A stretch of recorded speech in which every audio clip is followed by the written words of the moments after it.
సార్వత్రిక ఎన్నికల ప్రచారంలో భాగంగా విశాఖ తూర్పు ఎమ్మెల్యే ఉమ్మడి అభ్యర్థి వెలగపూడి రామకృష్ణబాబుకు మద్దతుగా సీనియర్ నాయకుడు ఉపకార్ చారిటబుల్ ట్రస్ట్ అధినేత కంచర్ల అచ్యుతారావు ఆధ్వర్యంలో భారీ బైక్ ర్యాలీ నిర్వహించారు.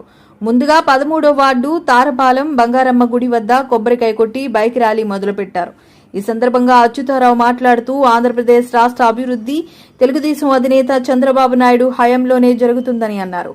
గడిచిన 5 ఏళ్లలో రాష్ట్రంలో అభివృద్ధిలో తిరోగమనంలో ఉందని, జగన్మోహన్ రెడ్డి రాష్ట్రానికి 5 ఏళ్లలో ఒక్క కంపెనీ తీసుకుని రాకపోగా ఉన్న కంపెనీలు రాష్ట్రం విడిపోయాయని అన్నారు.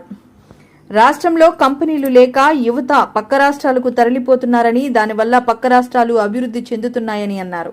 చంద్రబాబు నాయుడు ప్రవేశపెట్టిన సూపర్ 6 మేనిఫెస్టోలో ప్రతి ఒక్కరికి లబ్ధి చేకూరుతుందని, యువతకు ఉద్యోగ అవకాశాలు, మహిళలకు సంవత్సరానికి 3 గ్యాస్ సిలిండర్లు, నిరుద్యోగ భృతి, పింఛన్ 4,000కు పెంపు అనేక కార్యక్రమాలు ఉన్నాయని తెలిపారు. వెలగపూడి రామకృష్ణబాబు తూర్పుకు 3 సార్లు ఎమ్మెల్యేగా గెలిచి 4వసారి ఎమ్మెల్యేగా గెలిచి నియోజకవర్గ అభివృద్ధికి కృషి చేస్తారని అన్నారు. ఈ కార్యక్రమంలో అధిక సంఖ్యలో కార్యకర్తలు, నాయకులు పాల్గొన్నారు.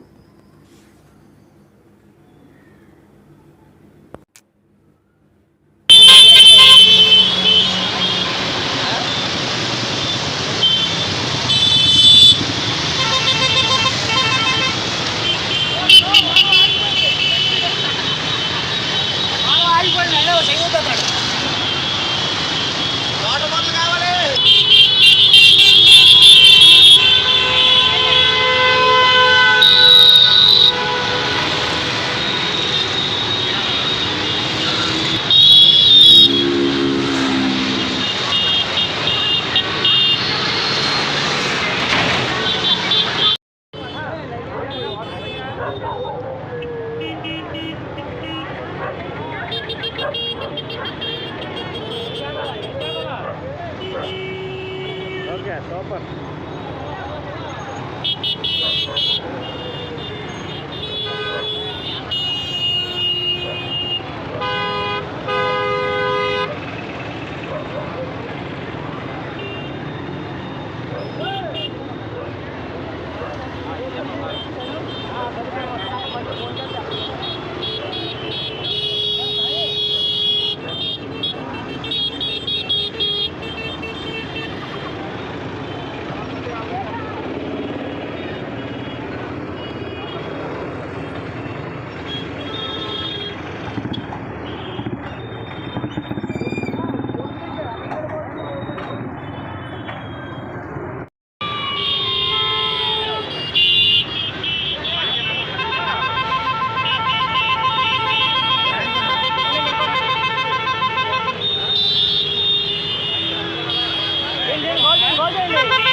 అభ్యర్థిగా పోటీ చేయించినారు. కావున తమ అమూల్యమైన ఓటును సైకిల్ గుర్తుపై వేసి